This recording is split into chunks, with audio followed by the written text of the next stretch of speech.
Hi అండి అందరికీ. మనకి తరచుగా వస్తున్నటువంటి బిట్లు చూసుకున్నట్లయితే 2022 టెట్‌లో జరిగినప్పుడు పేపర్‌లు గానీ, 2024లో టెట్‌లో జరిగినటువంటి పేపర్‌లు గానీ, ఏవి మనం చూసుకున్నట్లయినా గానీ, రిపీటెడ్‌గా కొన్ని అంశాల నుంచి బిట్లనేటటువంటివి తరచుగా వస్తున్నాయి. దీనివల్ల నాన్ మ్యాథ్స్ వాళ్ళు మినిమమ్ 15 మార్క్స్ తెచ్చుకునే అవకాశం ఉంది. అంటే 25 మార్క్స్‌కి మినిమమ్ 15 మార్క్స్ కూడా మనం తెచ్చుకునే అవకాశం ఉంది. కాబట్టి తప్పనిసరిగా వాటి మీద అవగాహన పెంచుకొని వెళ్ళండనమాట. అంటే ఇక్కడ చూడండి, ఫస్ట్‌గా చూసుకున్నట్లయితే బాహుళకం నుంచి ప్రశ్నొస్తుంది. లేదా మధ్యగతం నుంచి వస్తుంది. అంకగణితపు సగటు నుంచి కూడా వస్తుంది. అంకగణితపు సగటు అంటే మనకు తెలుసు. రాసుల మొత్తము బై రాసుల సంఖ్య. ఇచ్చిన దత్తాంశం యొక్క మొత్తం సంఖ్యలు అన్నింటినీ కలిపేసి అవి ఎన్ని సంఖ్యలో అవి కిందనేస్తాం. మొత్తం సంఖ్యలు కలిపేసి మీదనేస్తాం. దాన్ని ఎన్ని సంఖ్యల యొక్క సగటు అనేటటువంటిది కిందన వేసుకొని మనం దాన్ని సింప్లిఫై చేస్తే అంకగణితపు సగటు అనేటటువంటిది వస్తుంది. మధ్యగతం అంటే ఇచ్చిన సంఖ్యల్ని ఆరోహణ క్రమం లేదా అవరోహణ క్రమంలోనికి మార్చి ఆ మధ్యలో ఏర్పడినటువంటి సింగిల్ డిజిట్ కనుక ఏర్పడితే మధ్యగతం సింగిల్ డిజిట్ గాను, అదే డబల్ డిజిట్ కనుక వస్తే ఆ రెండింటి యొక్క మధ్యగతం సగటు కట్టాలి. మళ్ళీ ఆ రెండు సంఖ్యలను కలిపేసి బై 2 వేయాలి. ఆ రెండు సంఖ్యలను కలిపేసి బై 2 వేసి ఆ మధ్యగతం అనేటటువంటిది కట్టాలి. అంటే ముందు సంఖ్యల్ని ఆరోహణ లేదా అవరోహణ క్రమంలోనికి మార్చాలి. మధ్యలో వచ్చినటువంటి సంఖ్య ఒకటైతే అదే మధ్యగతం అవుతుంది. అదే రెండు సంఖ్యలు వస్తే ఆ రెండు సంఖ్యల మొత్తము బై 2 వేసుకొని మధ్యగతం కడతాం. అలా చేస్తాం. బాహుళకం అంటే ఇచ్చిన దత్తాంశంలో ఏ సంఖ్య అయితే రిపీటెడ్గా వస్తుందో ఆ ఒక్క సంఖ్యే దాని యొక్క ఆ దత్తాంశం యొక్క బాహుళకం అనేటటువంటిది ఆన్సర్గా అవుతుంది. ఇలా మీరు మూడింటి మీద కూడా ఒక అవగాహన ఏర్పరచుకోండి. దాని మీద మీకు బిట్ అనేటటువంటిది ఆన్సర్ పోకుండా తప్పనిసరిగా ఆ ఆన్సర్ని మీరు తీసుకోండి. నెక్స్ట్ వన్ చూసుకున్నట్లయితే వైశాల్యము, చుట్టుకొలత, ఘనపరిమాణం. వీటి నుంచి బిట్లు ఎలా వస్తున్నాయి? వైశాల్యము, చుట్టుకొలత, ఘనపరిమాణం అనేటటువంటి వాటి చూసుకుంటే చతురస్రం యొక్క వైశాల్యము, చుట్టుకొలత, దీర్ఘ చతురస్రం యొక్క వైశాల్యము, చుట్టుకొలత, వృత్తం యొక్క వైశాల్యము, చుట్టుకొలత, అలాగే సమాంతర చతుర్భుజం యొక్క వైశాల్యము, చుట్టుకొలత, రాంబస్ యొక్క వైశాల్యము, చుట్టుకొలత ఎక్కువగా రిపీట్ అయ్యేటటువంటివి ఇవే అన్నమాట. చతురస్రం చుట్టుకొలత మనకు తెలుసు, 4 భుజాలు కలిపేయడమే. 4a, ఒక భుజం ఏ అనుకుంటే 4 భుజాలు కలిపేసి 4a అనేటటువంటిది అవుతుంది. అలాగే చతురస్ర వైశాల్యం 4a, చతురస్ర వైశాల్యంకి వచ్చేసరికి a స్క్వేర్ అనేటటువంటిది అవుతుంది. నెక్స్ట్ దీర్ఘ చతురస్రం యొక్క వైశాల్యం మనకు తెలుసు, ఒక పొడవుని ఒక వెడల్పుని గుణించేయడమే. అంటే a ఇంటూ b, ఒక పొడవు ఇంటూ ఒక వెడల్పు. అక్కడ a ఇంటూ b అలా నేర్చుకోకండి. అప్లయింగ్ క్వశ్చన్ కాబట్టి ఒక పొడవుని ఒక వెడల్పుని గుణించాలి అని గుర్తుపెట్టుకోండి. ఒక పొడవుని ఒక వెడల్పుని గుణించాలి అని గుర్తుపెట్టుకుంటే అక్కడ ఒక దాని యొక్క పొడవు వెడల్పు ఇచ్చేటప్పుడు మీరు చేయడానికి ఈజీగా ఉంటుంది. అదే మనకి దీర్ఘచతురస్రం చుట్టుకొలత అన్నారనుకోండి, 2 ఇంటూ పొడవు ప్లస్ వెడల్పు అనేటటువంటి దాన్ని, 2 ఇంటూ పొడవు ప్లస్ వెడల్పు. ఫస్ట్ 2 పొడవు ప్లస్ వెడల్పుని కలపండి. కలిపేసి దాన్ని 2తో గుణిస్తే మనకి దీర్ఘచతురస్రం యొక్క చుట్టుకొలత వస్తుంది.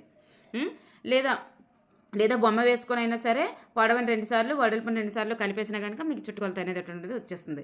అలాగే వృత్తం యొక్క చుట్టుకొలత వైశాల్యం 2πr అనేది చుట్టుకొలత, πr² అనేది వైశాల్యం. దాని మీద కూడా మీరు ఒకసారి సమాంతర చతుర్భుజం యొక్క వైశాల్యం మనకు తెలుసు BH. అలాగే రాంబస్ వైశాల్యము హాఫ్ BH.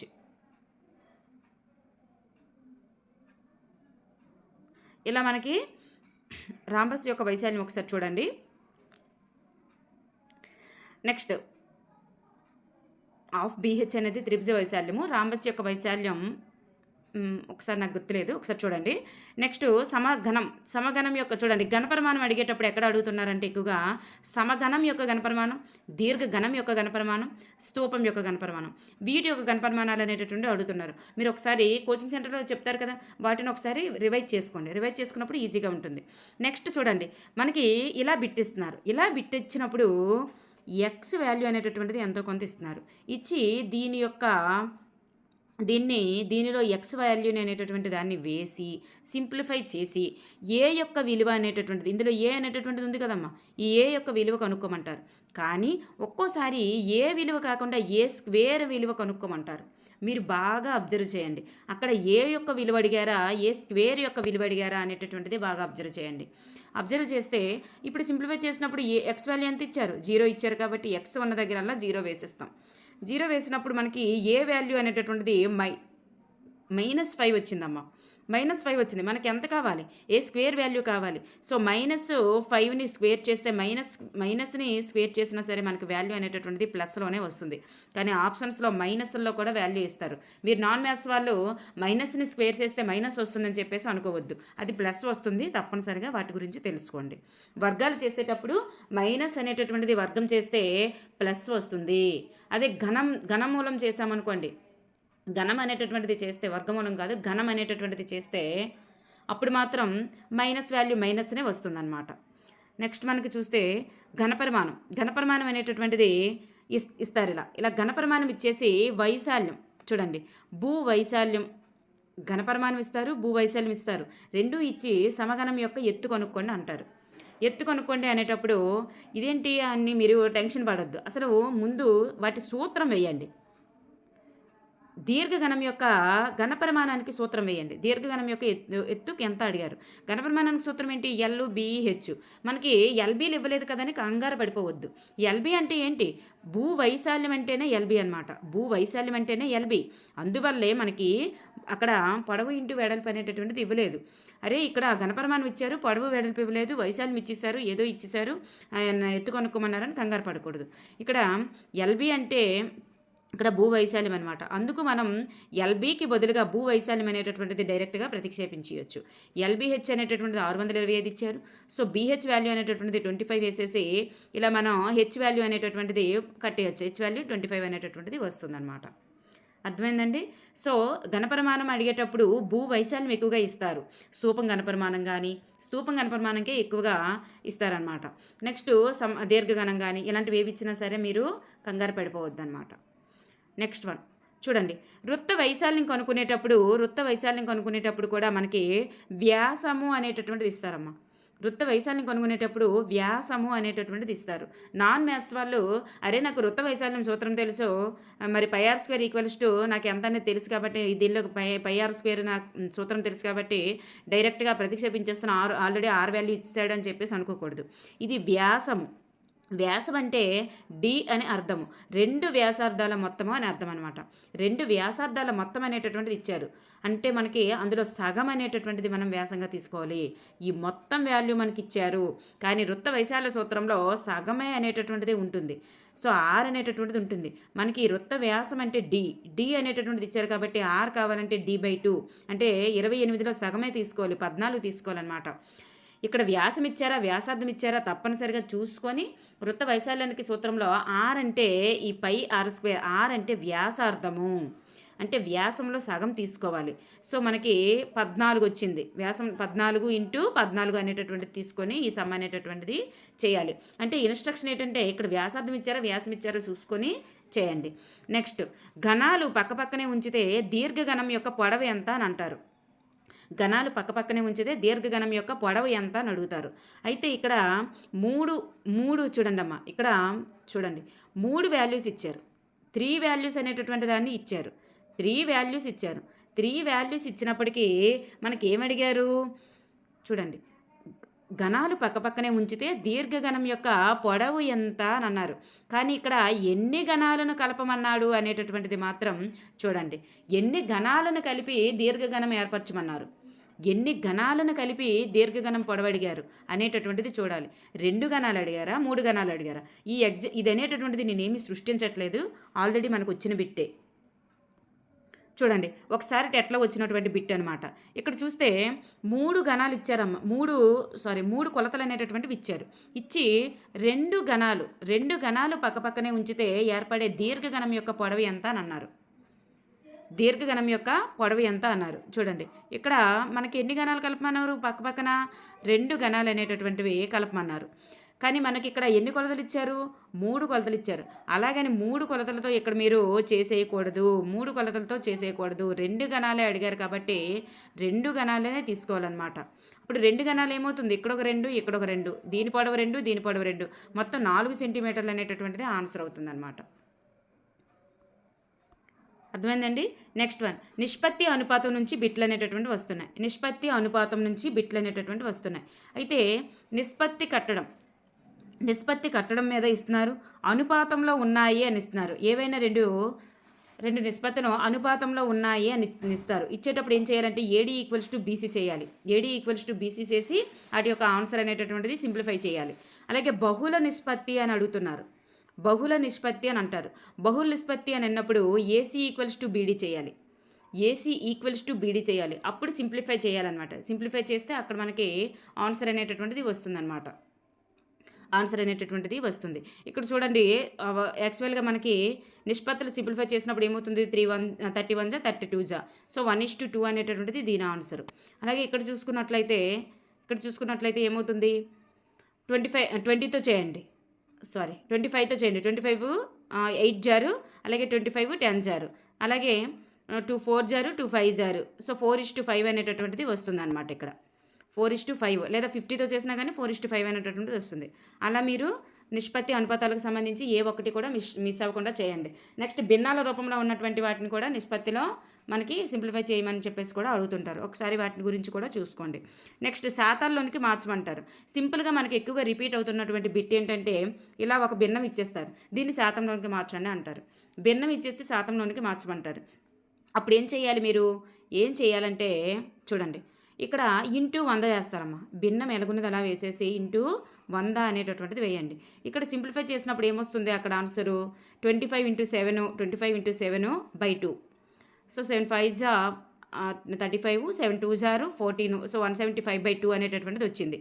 సో దీన్ని డివిజన్ చేయండి. డివిజన్ చేసినప్పుడు ఏమొస్తుంది, 80. ఇది వస్తుంది అనమాట ఆన్సర్. డివిజన్ చేస్తే ఇది ఆన్సర్ అనేటటువంటిది వస్తుంది. సో ఇక్కడ శాతంలోనికి మార్చమనేటప్పుడు ఏం లేదు, ఇచ్చిన భిన్నానికి పక్కన 100 వేసి దాన్ని సింప్లిఫై చేసేస్తే వచ్చేస్తుంది అనమాట. 100తో గుణించాలి అని అర్థం. ఓకేనండి. నెక్స్ట్ మనకి చూస్తే బహుభుజి యొక్క భుజాల సంఖ్య ఎంత అని అడుగుతుంటారు. బహుభుజి యొక్క భుజాల సంఖ్య. బై సపోజ్ ఇది ఉంది, ఇది ఒక బహుభుజ త్రిభుజం. దీనిలో ఎన్ని భుజాలు ఉన్నాయి, 1 2 3. నెక్స్ట్ చతురస్రం ఉంది, ఎన్ని భుజాలు ఉంటాయి, 1 2 3 4. అలాగా చతురస్రం, అలాగే దీర్ఘ చతురస్రం, రాంబస్, సమలంబ చతుర్భుజం, సమాంతర చతుర్భుజం. సమలంబ అంటే రాంబస్, సమాంతర చతుర్భుజం, ఇవన్నీ కూడా 4 కలిగి ఉంటాయి. అక్కడ నుంచి పంచభుజి అంటే 5, షడ్భుజి అంటే 6, సప్తభుజి అంటే 7, అష్ట అంటే 8, అలా అనమాట. ఈ బహుభుజి యొక్క భుజాల సంఖ్య మీద కూడా బిట్ వస్తుంది, చూసుకోండి. నెక్స్ట్ లాభ నష్టాల మీద లాభ శాతం ఎంత, నష్ట శాతం ఎంత అని చెప్పేసి మనకి బిట్ ఎక్కువగా వస్తుంది. అలాగే జిఎస్టీ గురించి. నెక్స్ట్ తగ్గుదల శాతం, పెరుగుదల శాతం. తగ్గుదల శాతం మీద, పెరుగుదల శాతం మీద కూడా బిట్ అనేటటువంటిది రిపీటెడ్గా వస్తుందన్నమాట. నెక్స్ట్ మనం చూస్తే వర్గమూలాలు కట్టడం గురించి. మనకి చూడండి, సమ్మలో మనకి వర్గమూలం కట్టమన్నారు అనుకోండి. సమ్మ నుంచి ఆన్సర్ నుంచి మీరు వెళ్ళిపోండి. ఇక్కడ చూడండి, బై సపోజ్ 256 అనేటటువంటిది ఉందమ్మా. 256 ఉంది. దీని యొక్క మీరు 256 యొక్క వర్గమూలం కట్టాలి. కింద మీకు ఇచ్చిన ఆప్షన్స్లోని 1 12 అలాగే 14 నెక్స్ట్ 11 అలా ఇచ్చారనుకోండి. అప్పుడు మీరు వర్గమూలం అన్నారు కదా, అంటే 2 సంఖ్యలు కదా, 2 సంఖ్యలు గుణించినప్పుడు కదా రావాలి. సో ఈ కింది 1లో 1 × 1 గుణించండి, చివరి ఏమొస్తుంది అంటే ఈ చివరి నెంబర్ అనేటటువంటిది ఈ రెండింటిని డబుల్ చేసినప్పుడు చివరి నెంబర్కి టాలీ అవుతుందా లేదా అనేటటువంటిది చూసుకోవాలి. సో 12 టైల్స్ వచ్చింది. సో 2 2 ఏమవుతుందమ్మా, ఈ చివరి నెంబర్ని డబుల్ చేయండి, స్క్వేర్ చేయండి. ఫస్ట్ ఈ చివరి నెంబర్ని స్క్వేర్ చేయండి. 2 2 ఏమవుతుంది, 4. సో ఇక్కడ 4 ఉందా, 6 ఉంది, సరిపోదు. సో 4 4 ఎంతమ్మా, 4 4 16. సో 6 ఉంది. సో అలా ఆప్షన్స్ నుంచి మీరు చివరి నెంబర్ని వర్గం చేయడం కానీ, చివరి నెంబర్ని గణం చేయడం కానీ, ఆ పరంగా మీరు ఆన్సర్ని వేగంగా గెస్ చేయడానికి అవకాశం ఉంటుంది అనమాట. ఆప్షన్స్ నుంచి వేగంగా వెళ్ళిపోవచ్చు. అయితే ఇక్కడ దీని యొక్క ఘనమూలం ఎంత అని అడిగారు. దీని యొక్క ఘనమూలం ఎంత అని అడిగితే చివరి మనకి ఎంత ఉంది, 2 అనేటటువంటిది ఉంది. కానీ మనకి చూడండి, ఇక్కడ మనకి చివరి నెంబర్ని ఫస్ట్ ఘనమూలం చేయండి. 6 6 36, 36 6 36 6 మళ్ళీ 6 6 కదా వచ్చింది, 6 6 36 అవుతుంది. సో చివరి నెంబర్ ఏమవుతుంది, 6 అనేటటువంటిది వచ్చింది. సో మనకి ఇది అనేటటువంటిది కాదనమాట. అలాగే చివరి నెంబర్ని ముందు ట్రిపుల్ చేయండి అనమాట. చివరి నెంబర్ని ట్రిపుల్ చేయండి. ట్రిపుల్ చేస్తే దానికి రిలేటెడ్గా 6 6 8 8 64 × 8 అంటే 4 × 8 చేయండి. 12 వచ్చింది. సో, ఈ 3 కూడా చివరి నెంబర్ 8 ఉంది. సో, మూడింట్లో కూడా ఆన్సర్ ఉండేటటువంటి అవకాశం ఉంది. కానీ ఇక్కడ పెద్ద సంఖ్య వచ్చింది కాబట్టి ఈ పెద్ద నెంబర్‌ని ముందు తీసుకొని దాన్ని ఘనమూలం చేసుకొని వెళ్ళిపోవచ్చనమాట. మీకు డైరెక్ట్‌గా ఘనమూలం రాకపోతే ఈ పెద్ద సంఖ్యని మీరు 3 సార్లు గుణించేయండి. 58 × 58 గుణించండి. తర్వాత వచ్చిన దానికి మళ్ళీ 58తో మల్టిప్లికేషన్ చేయండి. అలా చేసినప్పుడు మీరు ఆప్షన్స్ నుంచి మోస్ట్ ఆఫ్ ది ఆప్షన్స్ నుంచి వెళ్ళిపోవడానికి ఛాన్సెస్ ఎక్కువ ఉంటాయన్నమాట. నెక్స్ట్ శీర్షాలు, తలాలు, అంచులు. ఇప్పుడు గణాలు గానీ సమగణం గానీ, దీర్ఘగణం గానీ, పట్టకం గానీ వీటి యొక్క అలాగే స్తూపం గానీ, అలాగే శంకువు గానీ, శంకువుకు ఉండేటటువంటి తలం ఎన్ని తలాలు ఉంటాయమ్మా? ఎన్ని తలాలు ఉంటాయి? అలాగే దాని యొక్క శీర్షాలు ఎన్ని ఉంటాయి? అంచులు ఎన్ని ఉంటాయి? ఇవన్నీ కూడా వాటి యొక్క సింపులే, అవేమి ఉండదు. సింపుల్గా అర్థం చేసుకుంటే వచ్చేస్తుంది. దాని నుండి మార్క్ వచ్చే అవకాశం ఉంది కాబట్టి వీటిని వదిలేద్దు. నెక్స్ట్ మీకు గణాలు, వాటి యొక్క వైశాల్యాలు, ఘనపరిమాణాల మీద తప్పనిసరిగా మీకు బిట్ వస్తుంది. గణాల యొక్క వైశాల్యాలు, ఘనపరిమాణాల మీద బిట్ వస్తుంది. కాబట్టి వాటిని గురించి కూడా ఒకసారి మీరు చూసుకోండి. గణాల యొక్క వైశాల్యాలు ఏంటి, ఘనపరిమాణాలు ఏంటి అనేటటువంటిది చూసుకోండి. నెక్స్ట్ భిన్నాలు, రకాలు.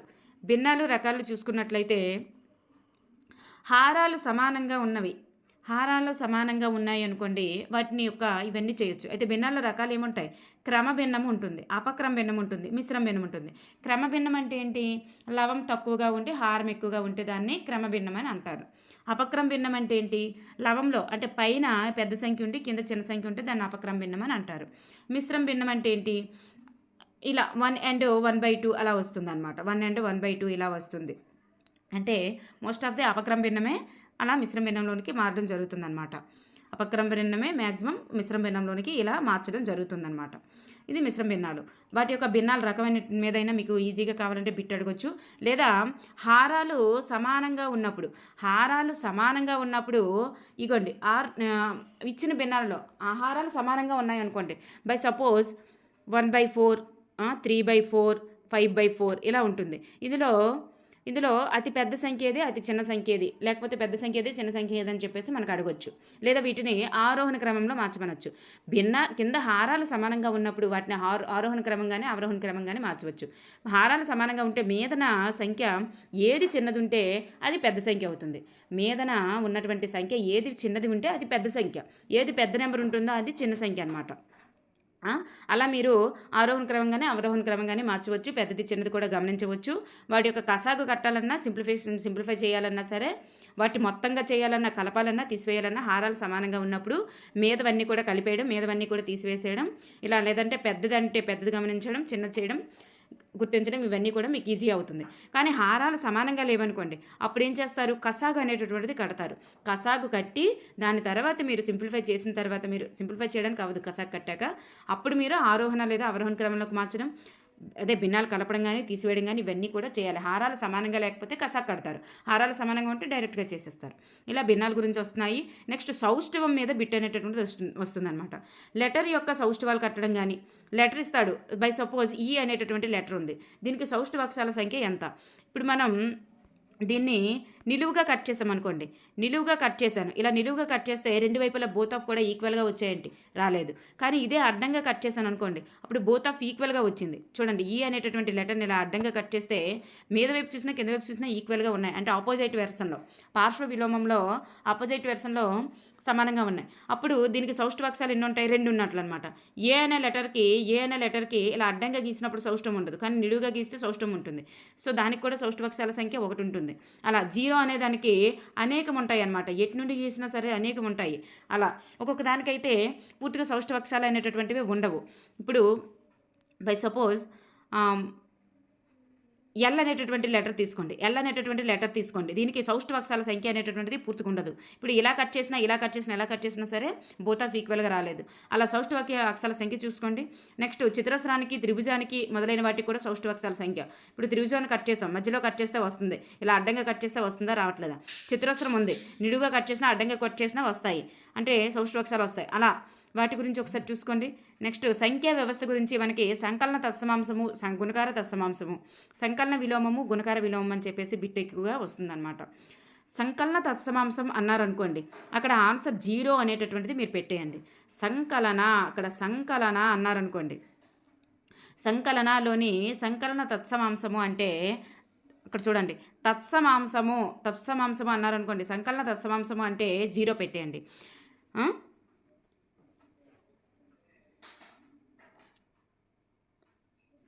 అలాగే గుణకార తత్సమాంసము అన్నారనుకోండి.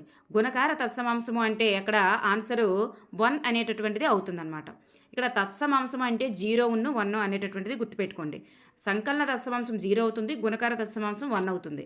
మీరు ఈ పట్టిక తప్పనిసరిగా మీరు గుర్తుపెట్టుకోవాలి. సంకలన విలోమము అన్నారనుకోండి. ఇక్కడ విలోమము అన్నారనుకోండి అమ్మ. విలోమము అన్నారంటే చూడండి, ఏ సంఖ్యతో అయితే గుణిస్తే ఆన్సర్ 0 వస్తుంది. ఇక్కడ చూడండి, సంకలన విలోమము అంటే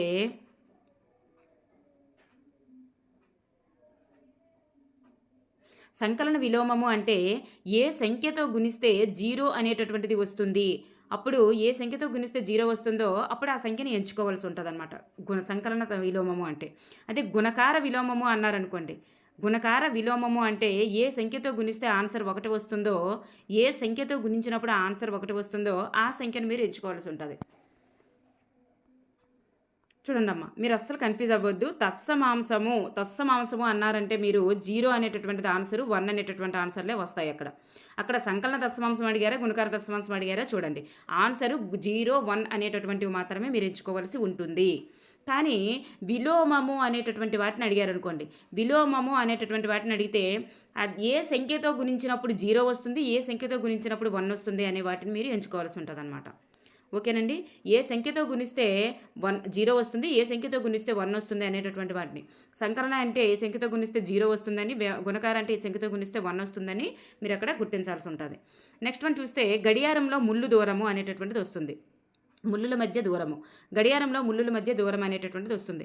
బై సపోజ్ ఇక్కడ 3 దగ్గర ఒక ముళ్ళు ఉంది, నెక్స్ట్ 7 దగ్గర ఒక ముళ్ళు ఉంది.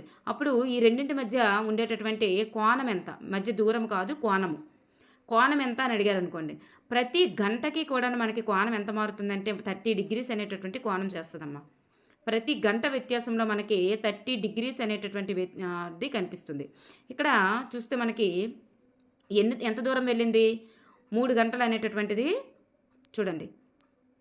దీనికి ఎంత దూరం ఉందండి? 4, 5, 6. నెక్స్ట్ చూడండి, దీనికి మధ్యలో 4 గంటల వ్యత్యాసం అనేటటువంటిది ఉంది.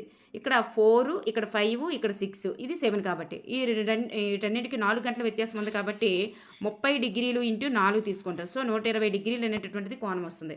ఇలా గడియారంలో గంటల ముళ్ళు చేసేటటువంటి కోణాన్ని కూడా బిట్గా వస్తుంది. ఒకసారి చూడండి. నెక్స్ట్ మనం చూసుకున్నట్లయితే కోణాల మీద ఒక బిట్ అనేటటువంటిది వస్తుంది. కోణాల మీద అంటే పూరక కోణాలు కానీ, లంబ కోణం కానీ, పూరక కోణం కానీ, అలాగే సరళ కోణం. లంబ కోణం ఎంతమ్మా? 90 డిగ్రీస్. పూరక కోణం అంటే రెండు కోణాలు ఇస్తారనమాట. పూరక కోణం అడిగేటప్పుడు 2 కోణాలు ఇస్తారు. సరళ కోణం అడిగినా 2 కోణాలు ఇస్తారు. నెక్స్ట్ సంపూరక లేదా సంపూరక కోణం అంటే ఇది కూడా అంటే పూరక కోణం అంటే ఏ 2 కోణాలను కలిపినప్పుడు 90 డిగ్రీస్ వస్తుందో అది గుర్తించాల్సి ఉంటుంది. ఏ 2 కోణాలని కలిపినప్పుడు 90 డిగ్రీస్ వస్తుంది. అందులో ఒక కోణం అనేటటువంటిది ఆల్రెడీ మనకి ఇస్తారు. రెండవ కోణం యొక్క విలువ ఎంత? లేదా పూరక కోణాలు అవ్వాలంటే రెండవ కోణం అనేటటువంటిది ఎంత ఉండాలి అని అంటాడు. మనకి 2 పూరక కోణాలు అవ్వాలంటే అవి 2 కలిపితే 90 రావాలమ్మా. అందులో ఒక కోణం ఆల్రెడీ వాడిస్తాడు. రెండవ కోణం ఎంత అయ్యి ఉండాలి అంటే 90లోంచి మనం తీసివేసేయాలన్నమాట. 2 కలిపితే 90 రావాలి. ఒకటి ఆల్రెడీ వాడు ఇచ్చాడు కాబట్టి రెండోది మనం దానికి అనుగుణంగా తీసుకోవాలి. సరళ కోణం అంటాడు. సరళ కోణం అంటే 2 కోణాల మొత్తము 180 అని అర్థం. సరళ కోణం ఎంత అంటే 180 డిగ్రీలు అని అర్థం. సరళ కోణం ఎంత అంటే 180 డిగ్రీలు. సరళ కోణాల జత లేకపోతే 2 కోణాలు కలిపి సరళ కోణము అలా అన్నాడు అనుకోండి. 2 కోణాలు కలిపి సరళ కోణం అని అడిగారు అనుకోండి. అప్పుడు సరళ కోణం అని అనగానే 180 డిగ్రీలు అని గుర్తుపెట్టుకోండి. 180 డిగ్రీలు అంటే 180 డిగ్రీలకి ఆల్రెడీ వాడు ఒకటి ఇస్తే ఇంకొకటి మనం దానికి యాడ్ చేస్తే ఎంత యాడ్ చేస్తే 180 వేస్తుందో దాన్ని సెట్ చేసుకోవడం అనమాట. నెక్స్ట్ సంపూరక కోణం అంటే 360 డిగ్రీలు. 360 డిగ్రీలకి ఇచ్చిన కోణాలన్నింటినీ 360 డిగ్రీలకి సెట్ చేయడం అనమాట. ఓకేనండి. నెక్స్ట్ పూరక కోణాల జత అంటాడు. పూరక కోణాల జత అంటే 2 కోణాలు కలిపి ఎంత రావాలి మనకి? 90 డిగ్రీలు అనేటటువంటిది రావాలి. సంపూరక కోణాల జత అంటే 2 కోణాలు కలిపి లేదా అన్ని కోణాలు కలిపి అంటే వాడు ఇచ్చిన దాంట్లో అన్ని కోణాలు కలిపి మనకి ఎంత రావాలంటే 360 డిగ్రీలు అనేటటువంటిది రావాలన్నమాట.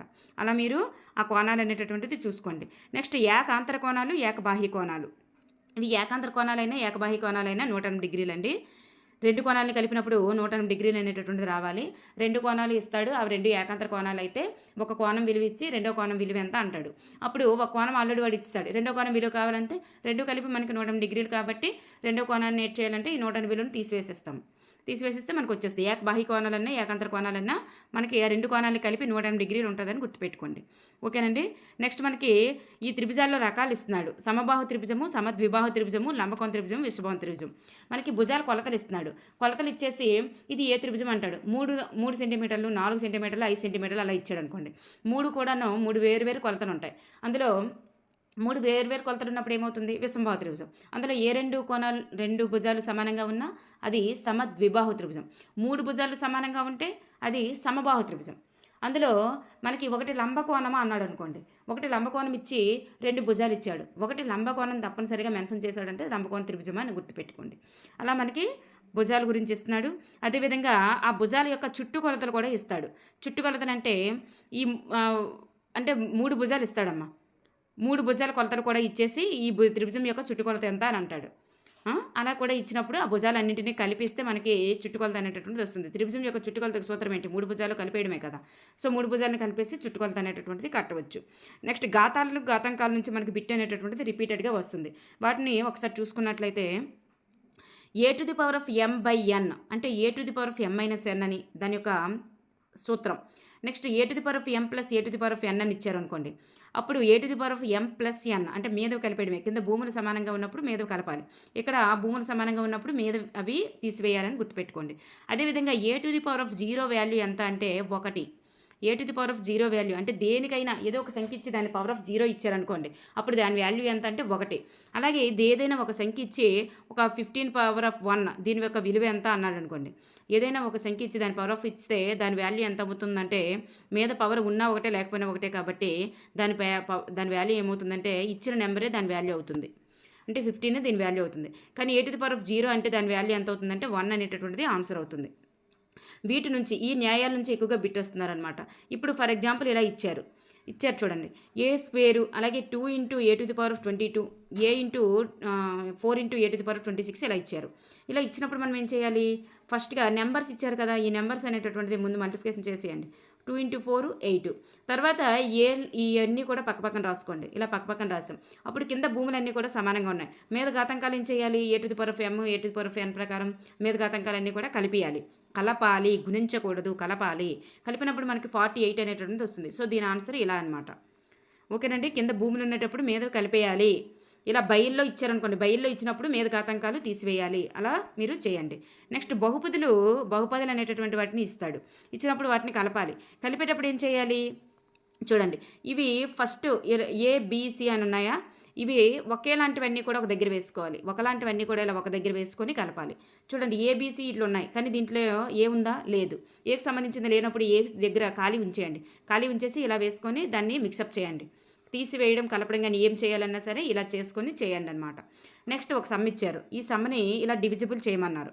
డివిజిబుల్ చేయమన్నప్పుడు మనకి ఎక్కువగా a - b² a + b² a² - b² వీటి నుంచి ఎక్కువగా బిట్ అనేటటువంటిది రిపీట్ అవుతుంది.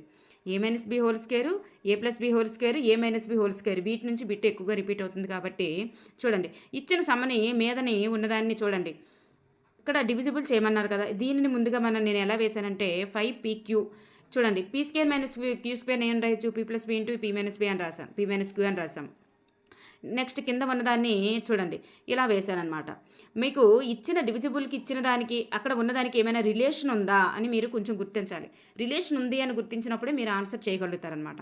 ఈ డివిజిబుల్కి దీనికి ఏమైనా రిలేషన్ ఉందా అని గుర్తించాలి. అప్పుడు రిలేషన్ ఏంటి, ఇది a² - b² రూపంలో ఉంది, దాన్ని ఇలా మార్చానమాట. అప్పుడు మనం కట్ చేస్తే p + qకి కట్ అయిపోద్ది. ఇక్కడ ఉన్న pకి ఇక్కడ ఉన్న pకి కట్ అయిపోద్ది. అప్పుడు ఉన్న ఆన్సర్ 5/2. అలాగే q ఉండిపోయింది కాబట్టి q వేస్తాం, b - q ఉండిపోయింది p - q వేస్తాం. ఇలా అనమాట. మీకు ఇది ఆన్సర్ మీరు గుర్తించలేనప్పుడు ఏం చేస్తారు, ఎక్కువగా భాగించేటప్పుడు ఏం చేయాలంటే ఆప్షన్ నుంచి వెళ్ళిపోండి. ఆప్షన్ నుంచి వెళ్ళిపోవడం వల్ల ఏం జరుగుతుందంటే ఆప్షన్లో ఇస్తాడు, ఇది ఇచ్చాడు కదా ఆప్షన్స్లో. చూడండి, ఆప్షన్స్లో ఏమి ఇచ్చాడు ఎక్కువగా చూడండి ఆప్షన్స్‌లో ఇది కదా ఆన్సర్ మనకి. మనకి దేనితో డివిజిబుల్ చేయమన్నారు? దీంతో చేయమన్నారు. అప్పుడు ఆప్షన్స్ నుంచి వెళ్ళేటప్పుడు ఈ 2 మల్టిప్లికేషన్ కదా చేస్తారు. ఈ 2 మల్టిప్లికేషన్ చేసినప్పుడు 5/2 ఇంటూ 2 ఏమవుతుంది? 2కి కట్ అయిపోద్ది 5 అనేటటువంటిది ఉంటుంది. నెక్స్ట్ చూడండి ఇది ఇంటూ చేస్తారు. ఇంటూ చేస్తే దీని ఆన్సర్ సరిపోతుందా లేదని చెప్పేసి ఒకసారి చెక్ చేసుకోవచ్చనమాట. అంటే ఈ 2 ఇంటూ చేస్తే ఇది వచ్చేయాలి.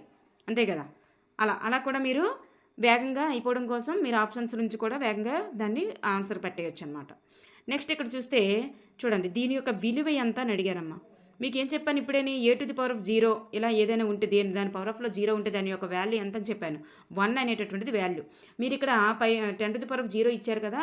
సో 10⁻0 ఇచ్చారంటే దాని వాల్యూ 0 ఏమో అని చెప్పేసి మొత్తం వాల్యూ 0 అని పెట్టేయడం అలా చేయకూడదు అనమాట. దీని యొక్క వాల్యూ 1 కాబట్టి సో ఈ సంఖ్యను 1తో గుణించినప్పుడు ఏమవుతుందమ్మా? సేమ్ వాల్యూనే వస్తుంది. దాని యొక్క ఆన్సర్ సేమ్ వాల్యూ అనమాట. సో 10⁻0 వాల్యూ 1 అని చెప్పేసి గుర్తుపెట్టుకోండి. నెక్స్ట్ వన్ చూడండి ఇక్కడ మనకి చూసుకున్నట్లయితే ఇలా మార్చమంటారు. ఇలా మార్చమనేటప్పుడు ఏం చేయాలంటే మీరు ఇక్కడ మైనస్లో పక్కన పవర్ ఆఫ్ ఇచ్చి మైనస్లో వాల్యూ ఇచ్చారు అంటే దీని వాల్యూ ఆల్రెడీ పెద్దదిగా ఉంది అని గుర్తుపెట్టండి. మైనస్ అంటే ఇక్కడ మైనస్లో పక్కనిచ్చారు అంటే మైనస్లో పక్కనిచ్చారు అంటే 10⁻4 దీని వాల్యూ ఆల్రెడీ పెద్దది అని గుర్తుపెట్టుకుంటే మీరు ఆన్సర్ చేయగలుగుతారు. దీని వాల్యూ ఆల్రెడీ పెద్దదే ఇచ్చారు, మనం దాన్ని చిన్నది చేయాలి. మైనస్లో ఇచ్చారంటే దాని వాల్యూ మనం చిన్నది చేయాలి. ఓకేనండి. మైనస్లో ఇచ్చారు దాని వాల్యూ మనం ఏం చేయాలి? చిన్నది చేయాలి. ఓకేనండి. చిన్నది చేయాలంటే ఏం చేయాలి? ఈ పవర్ ఆఫ్ 5 ఉంది కాబట్టి 5 స్థానాలు ముందుకు వెళ్ళిపోవాలి. 3 కంటే 5 స్థానాలు ముందుకు వెళ్ళిపోవాలన్నమాట. 5 స్థానాలు ముందుకు వెళ్ళిపోవాలంటే 3 0 0 0 0 అప్పుడు ఆన్సర్ ఏమవుతుంది? ఇది అవుతుందన్నమాట. నెక్స్ట్ అదేవిధంగా మీరు దీనిని గురించి ఒకసారి చెప్తాను చూడండి. దీనిని ఇలా రాయొచ్చు, అవునా కాదా చెక్ చేయండి. ఇలా రాయొచ్చు, అవునా కాదా? అంటే ఆల్రెడీ చూడండి 10⁻⁻5 అనేటటువంటిది పక్కన చేర్చాను అంటే దీని వాల్యూ ఏం చేశాను? పెంచాను. ఇక్కడ మైనస్ చేర్చాను అంటే అర్థం ఏంటంటే దీని వాల్యూ ఆల్రెడీ పెంచాను అని అర్థం. ఓకేనండి. సో ఉన్న వాల్యూని ఏం చేయాలి? మైనస్ పక్కన చేర్చాలంటే పెంచాలి. ఉన్న వాల్యూని ఏం చేయాలి? పెంచాలి. ఇప్పుడు చూడండి దీనికంటే ఈ వాల్యూని పెంచి వేసానా లేదా? ఈ పాయింట్ స్థానం అనేటటువంటిది మరొక 5 స్థానాలు ముందుకు పెంచి వేసానా లేదా? చూడండి సరిపోయింది. సో నెక్స్ట్ అది సరిపోయింది. నెక్స్ట్ చూస్తే ఇదే వాల్యూని 10⁻² అని వేశాను. 10⁻² వేసాను అంటే ఇక్కడ మైనస్ వాల్యూ ఇచ్చానా ప్లస్ వాల్యూ ఇచ్చానా? ప్లస్ వాల్యూ ఇచ్చాను. అంటే ఏం చేయాలి ఇక్కడ నేను? ఉన్న దత్తాంశాన్ని ఏం చేయాలి? తగ్గించి వేయాలి. సో తగ్గించి వేసానా లేదా చూడండి. 3 పాయింట్ ఉన్నదాన్ని ఇంకొంచెం పాయింట్ లెఫ్ట్ సైడ్కి జరిపి 0.03గా మార్చాను దాన్ని. సో ఇక్కడ చూడండి ఇక్కడ ప్లస్ వాల్యూలో ఉందంటే ఆల్రెడీ దీన్ని ఏం చేయాలంటే వాల్యూని తగ్గించి వేయాలి. ప్లస్ వాల్యూలో పక్కన వేసాము అంటే దీని వాల్యూని తగ్గించి వేయాలి. ఓకేనండి. అంటే 2 టెన్స్ అనేటటువంటిది ఇక్కడ టెన్స్ అనేటటువంటిది యాడ్ చేస్తున్నాము అంటే దీని వాల్యూని తగ్గించి వేయాలి అని అర్థం. టెన్స్ యాడ్ చేస్తున్నామంటే తగ్గించి వేయాలి. టెన్స్ అనేటటువంటిది తీసివేస్తున్నాము అంటే ఇక్కడ మైనస్ అంటే తీసివేస్తున్నామంటే దీని వాల్యూని ఏం చేయాలి? వాల్యూని పెంచి వేయాలి. ఆల్రెడీ ఇక్కడ టెన్స్ ద్వారా తీసివేస్తున్నామంటే ఈ సంఖ్య యొక్క వాల్యూని పెంచి వేయాలని అర్థం. నెక్స్ట్ ప్రమాణాలు మార్చడం కూడా మనకి ఇస్తున్నారు. ప్రమాణాలను మార్చడం కూడా అలాగే స్టెప్ బై స్టెప్ వేసుకుంటూ వెళ్ళండి. కిలోగ్రామ్ని గ్రాముల్లోకి మార్చినా మిల్లీగ్రాముల్లోకి మార్చినా స్టెప్ బై స్టెప్ వేసుకుంటూ వెళ్ళండి. కిలోగ్రామ్కి ఎన్ని గ్రాములు, గ్రామ్కి ఎన్ని మిల్లీగ్రాములు అలా స్టెప్ బై స్టెప్ వేసుకొని ఇక్కడ ఎన్ని సున్నాలు ఉన్నాయో అన్ని సున్నాలని కట్ చేయడం కానీ యాడ్ చేయడం కానీ చేసుకుంటూ వెళ్ళండి. మిల్లీగ్రామ్కి కిలోగ్రాములు అడిగారు. సో మిల్లీగ్రాములు అనేటటువంటిది మిల్లీగ్రాములకి కిలోగ్రాములు చూపించినప్పుడు సున్నాలు అనేటటువంటివి ఉండవు. కేజీలో చూపించినప్పుడు సున్నాలు అనేటటువంటివి ఉండవు. సో సున్నాలు అనేటటువంటివి కట్ చేసుకుంటూ వెళ్తామన్నమాట. ఇలా మీరు తగ్గించి వేసేటప్పుడు అలా వేయండి. నెక్స్ట్ గంటల్ని సెకండ్లోనికి మార్చడం అది కూడా మీరు చేయాలి. నెక్స్ట్ ఇక్కడ ఒక గంటని ఇచ్చారు చూడండి. ఒక గంట ఇచ్చారు, 10 సెకండ్స్ 10 నిమిషాలు ఇచ్చారు, 12 సెకండ్లు ఇచ్చారు. అప్పుడు ఏం చేయాలి? ఒక గంటకి ఎన్ని సెకండ్లో తీసుకోండి. తర్వాత 10 నిమిషాలకి ఎన్ని సెకండ్లు అంటే మొత్తం కలిపి ఒకే ప్రమాణాల్లోనికి మార్చేయాలి. మార్చాక మీరు ఎడిషన్ చేయండి. అప్పుడు ఇక్కడ ఏం చేస్తారు? గంటకి ఎన్ని సెకండ్లో మారుస్తారు? 10 నిమిషాలకి ఎన్ని సెకండ్లో మారుస్తారు? మొత్తం 12 సెకండ్లు అనేటటువంటిది సెకండ్లో ఉంచేస్తారు. ఒక గంటకి ఎన్ని సెకండ్లు అంటే 3600 సెకండ్లు. 10 నిమిషాలకి ఎన్ని సెకండ్లు అంటే 600 సెకండ్లు. ఇలా వచ్చిన తర్వాత ఏం చేస్తారు, ఈ 3600 ప్లస్ 600 ప్లస్ 12 సెకండ్లు ఈ 3 కూడా కలిపేసి మీరు సెకండ్లోనికి మార్చేసి వేసేయచ్చు. నెక్స్ట్ వృత్తం యొక్క చుట్టుకొలత, చతురస్రం యొక్క చుట్టుకొలత కట్టేటప్పుడు చూడండి, వృత్తం యొక్క చుట్టుకొలత, చతురస్రం యొక్క చుట్టుకొలత బిట్ ఎలా అడుగుతున్నారంటే ఆల్రెడీ ఒక వ్యాసార్థం ఇస్తున్నారు.